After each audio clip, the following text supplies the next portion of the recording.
another vocabulary word here, which is to muster. Okay, this is also from chapter 5 of David Copperfield by Charles Dickens.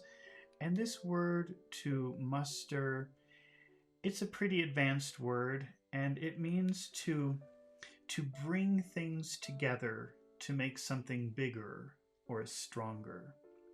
So you're bringing things together from all parts to make it bigger or stronger.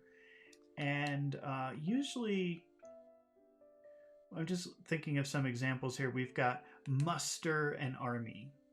Muster an army. That means you bring people together to form an army. One person is not very strong, but when you bring people together from many different parts, you muster an army. And actually, it's a kind of a military word. It's used a lot in the military. What do you think it means to muster courage?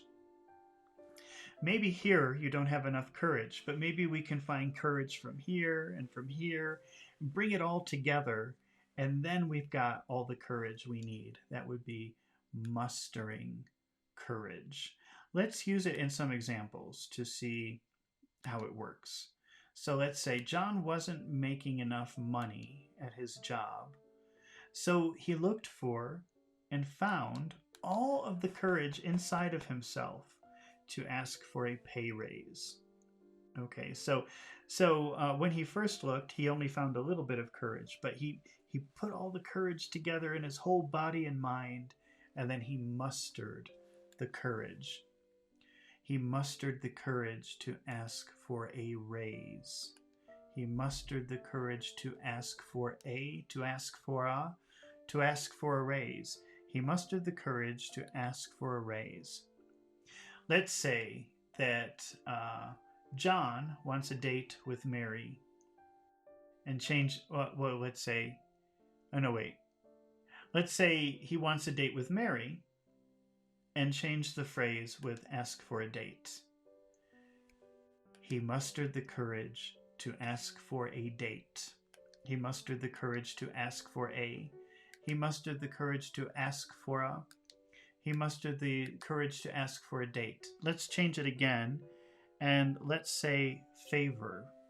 Favor. Ask for a. Ask for a. Ask for a favor. He mustered the courage to ask for a favor. He mustered the courage to ask for a favor. Let's say Mike was very weak and he couldn't leave his bed. That's how weak he was. But he looked for and found all of the strength that he had inside of himself, inside of his body. And he walked to the kitchen for food. But he had to take the strength from everywhere, from his heart, from his mind, from his body, and bring it together to find the strength to walk to the kitchen for some food. And we can say, he mustered the strength to walk to the kitchen. That means he had to find it. It wasn't available right away. He had to bring it all together, and then he could do it. Let's change a word. Let's say call an ambulance. Poor John, he's very sick. Call an ambulance. Call an ambulance. Call an ambulance. He mustered the strength to call an ambulance. To call an ambulance. He mustered the strength to call an ambulance. Let's change that and say contact the doctor. He mustered the strength to contact the doctor. He mustered the strength to contact the doctor. All right, we've just got a few more words left and then we're finished. We've got, I think, 6